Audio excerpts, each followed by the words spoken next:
Hi అండి, welcome back to artistic house wife. So ఈరోజు video వచ్చేసి దేవీ నవరాత్రులు స్టార్ట్ అయిపోయాయి కదండి. సో దేవీ నవరాత్రుల్లో ఏ రోజు ఏ నైవేద్యం పెట్టాలి అన్నది నేను ఈరోజు నుంచి డైలీ ఒక వీడియోలో మీకు ఎవ్రీ డే రెసిపీ చూపిస్తూ ఉంటాను. సో దేవీ నవరాత్రుల్లో ఫస్ట్ డే పాడ్యమి రోజు మనం పెట్టాల్సిన నైవేద్యం కట్టె పొంగలి అండి. సో కట్టె పొంగలి ఈరోజు కుక్కర్లో ఎలా ఈజీగా చేయొచ్చు అన్నది నేను మీకు ఈరోజు చూపిస్తాను. సో కుక్కర్లో ఫస్ట్ నేను ఒక 1 స్పూన్ ఘీ వేసుకుంటున్నాను. సో ఈ రెసిపీ మెయిన్గా నెయ్యితోనే చేయండి, మీకు అప్పుడే టేస్ట్ బాగుంటుంది. సో కంప్లీట్గా నెయ్యే యూజ్ చేయాలి, మనము ఎక్కడ ఆయిల్ అనేది యూజ్ చేయొద్దు. సో నెయ్యితో చేస్తే ఇది టేస్ట్ చాలా బాగుంటుంది అనమాట.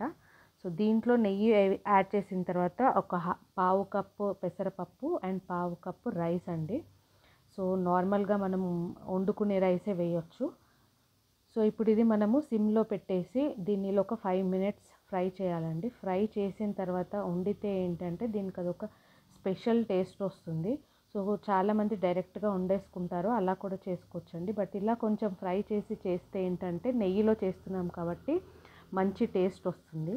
సో ఇలా ఒక 5 మినిట్స్ ఫ్రై చేసిన తర్వాత ఇందులో 2 కప్స్ వాటర్ యాడ్ చేస్తున్నానండి. మనం అది పావు ఇది పావు వేసాం కదా, యాక్చువల్గా half cup. So half cup మిక్చర్కి నేను 2 కప్స్ వేస్తున్నాను. ఎందుకంటే మనకి అన్నము అండ్ పెసరపప్పు అనేది బాగా మెత్తగా అయిపోవాలి. సో దానికోసమని నేను ఒక 2 కప్స్ వాటర్ యాడ్ చేసేసి ఒకసారి మిక్స్ చేసేస్తున్నాను. అండ్ నెక్స్ట్ ఇందులో కొంచెం పసుపు వేయాలండి. పసుపు ఆప్షనల్ అండి, ఇష్టం ఉన్న వాళ్ళు వేసుకోవచ్చు, లేదు అంటే స్కిప్ చేయొచ్చు. నేనైతే కొంచెం వేస్తున్నాను. కొంచెం పసుపు అండ్ కొంచెం ఉప్పు, ఈ రెండు యాడ్ చేసిన తర్వాత మూత పెట్టేసి మనం దీన్ని బాగా ఉడకపెట్టుకోవాలి.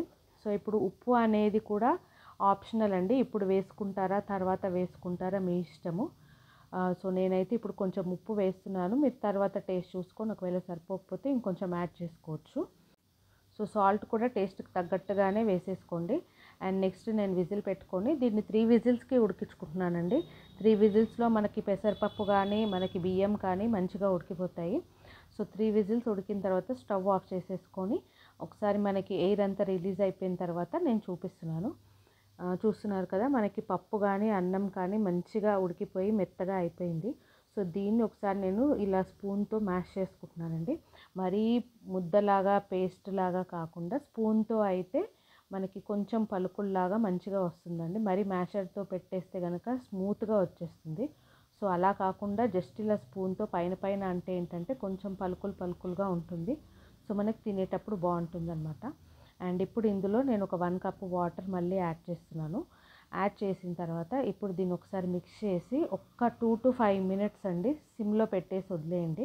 సో ఇప్పుడే వాటర్ యాడ్ చేసాం కాబట్టి మనకు మళ్ళీ ఆ టేస్ట్ అనేది మారిపోకుండా ఉండడం కోసం ఒక 2 to 5 మినిట్స్ సిమ్లో పెట్టేసి ఇలా ఒకసారి మిక్స్ చేయండి. మనకి కన్సిస్టెన్సీ అంతా కొంచెం లూజ్ అయిపోతుంది అనమాట.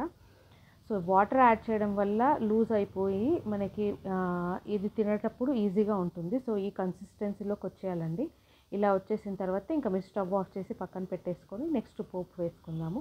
సో పోపు కూడా నెయ్యితోనే వేస్తున్నానండి, నేను ఆయిల్ ఎక్కడ యూజ్ చేయట్లేదు.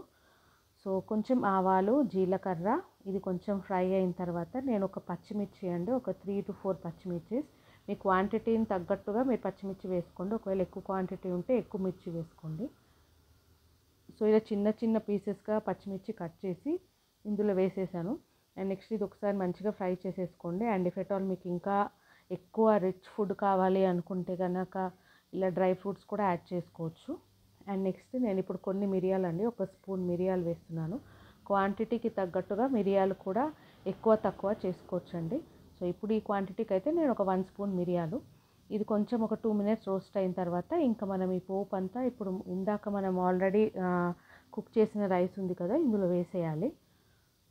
సో ఇలా పోపు అంతా వేసిన తర్వాత ఇదంతా ఒకసారి బాగా మిక్స్ చేసేయండి. ఇలా మిక్స్ చేసేసిన తర్వాత మనకి ఇంకా కట్టె పొంగలి రెడీ అయిపోతుంది.